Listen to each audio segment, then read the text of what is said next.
بسم اللہ الرحمن الرحیم۔ برادران اسلام، صدیق اکبر کی شان کو بلند کرنا اور صدیق اکبر کی شان کو بیان کرنا مسلمانوں کے لیے باعث اجر و ثواب بھی ہے، لیکن باعث تسکین اور آرام بھی ہے، کیونکہ رسول کریم صلی اللہ علیہ وآلہ وسلم کے آپ وہ ساتھی ہیں جنہوں نے سب سے پہلے اسلام قبول کیا، اور آپ وہ ساتھی ہیں کہ جنہوں نے کبھی بھی اللہ کے رسول کی اجازت کے بغیر آپ سے جدا ہونے کا سوچا تک نہیں۔ جدا ہونا تو اپنی جگہ پہ رہا۔ آپ کو وہ عزت ملی ہوئی ہے کہ جب غار کی تنہائیوں میں کوئی دوسرا نہیں تھا اور خوف و خطرے اپنے عروج تک پہنچے ہوئے تھے، تو اس تنہائی کی حالت میں اللہ کے رسول کی مقدس سر کو، اللہ تعالیٰ کے رسول کے مقدس سر کو، صدیق اکبر کو اپنی آغوش میں رکھنے کا شرف نصیب ہوا۔ ہجرت کے سفر میں کون آپ کے ساتھ تھا؟ صدیق اکبر آپ کے ساتھ تھے۔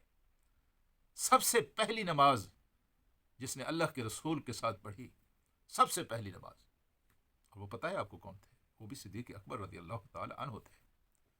میمون بن مہران سے کسی نے پوچھا تھا کہ آپ ہمیں یہ بتائیں کہ صدیق افضل ہیں یا علی افضل ہیں؟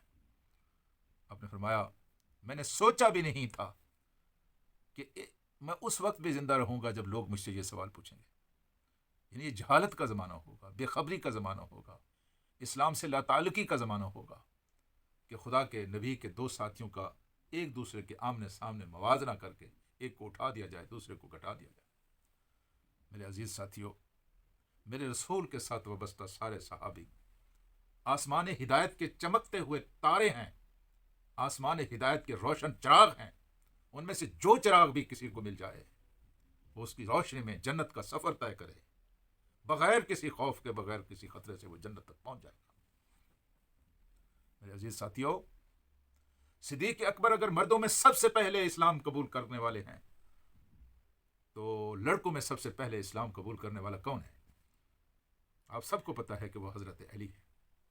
اور خواتین میں سب سے پہلے اسلام قبول کرنے کی عزت کس کو نصیب ہوئی؟ آپ سب کو پتا ہے کہ وہ صدیقہ خدیجۃ الکبریٰ رضی اللہ تعالی عنہا ہیں۔ حضور کریم صلی اللہ علیہ وسلم نے غالباً جنگ بدر کے موقع پر دونوں اپنے ساتھیوں اور صحابیوں کو سامنے بٹھا کر یہ بات کہی تھی کہ صدیق جاؤ، جا کر لڑو، تمہارے ساتھ جبریل امین علیہ السلام ہیں۔ اور حضرت علی سے کہا علی جاؤ، جا کر لڑو، تمہارے ساتھ میکائیل علیہ السلام ہیں۔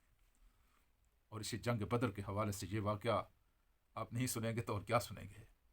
جب آپ کے بیٹے عبداللہ نے آپ سے کہا کہ ابا حضور، اللہ کا فضل ہوا ہے کہ میں نے اسلام قبول کر لیا ہے، اللہ کا احسان ہوا ہے کہ کوئی ایسی ویسی بات نہیں ہوئی ہے، حالانکہ ہم نے اور آپ نے ایک دوسرے کے آمنے سامنے جنگیں لڑی ہیں۔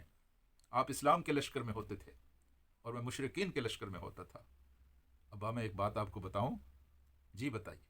وہ بدر والا جو دن تھا نا، یاد ہے نا آپ کو؟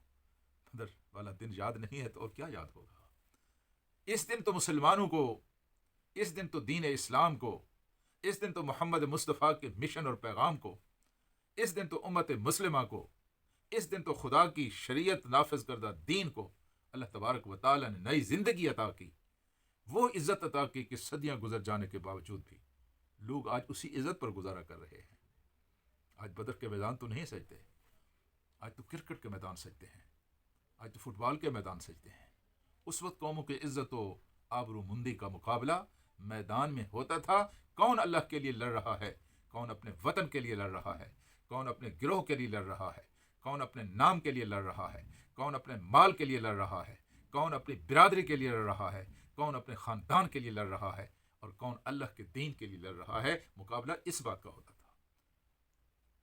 تو ہاں بتاؤ عبداللہ پھر کیا ہوا؟ عبداللہ نے کہا ابا بات یہ ہے کہ بدر والے دن ایک دفعہ نہیں کئی بار آپ میرے نشانے کی زد میں تھے۔ اگر میں آپ کی گردن کو اتارنا چاہتا تو میں آپ کی گردن کو اتار سکتا تھا۔ میں اگر اپنے تیر آپ کے سینے میں پیوست کرتا تھا، میں اپنے تیر آپ کے سینے میں پیوست کر سکتا تھا۔ میں اگر آپ کو قتل کرنا چاہتا تو میں آپ کو قتل کر سکتا تھا، لیکن میں نے اس وجہ سے آپ کو کچھ نہیں کہا کہ آپ میرے والد تھے۔ صدیق اکبر نے اس کو جو جواب دیا ہے، زمین والے کل بھی حیران ہوئے تھے، آج بھی حیران ہوں گے، آئندہ کل بھی حیران ہوں گے، لیکن سچ پوچھیے کہ صدیق اکبر کے اس جواب پر آسمان والے حیران ہو گئے جب صدیق اکبر نے کہا کہ بیٹے، اگر اس دن آپ میری تلوار کی زد میں ہوتے تو میں آپ کو کبھی بھی نہ چھوڑتا، میں آپ کو کبھی بھی معاف نہ کرتا۔ پیغام دے دیا کہ خون کے رشتے کے مقابلے میں نظریے کا رشتہ کتنا طاقتور ہوتا ہے، اور مومن نظریاتی رشتوں کو خون کے رشتوں پر ترجیح دیتے ہیں۔ یہ محمد رسول اللہ صلی اللہ علیہ وسلم کی صحبت کا فیض اور آپ کے پیغام کا اثر اور آپ کی تربیت کا نتیجہ ہے کہ اس طرح کی شان و شوکت کے ساتھ صدیق اکبر نے اپنے نظریے کی برتری کا اعلان فرمایا، جو آج ہمارے لیے ایک مشعل راہ ہے۔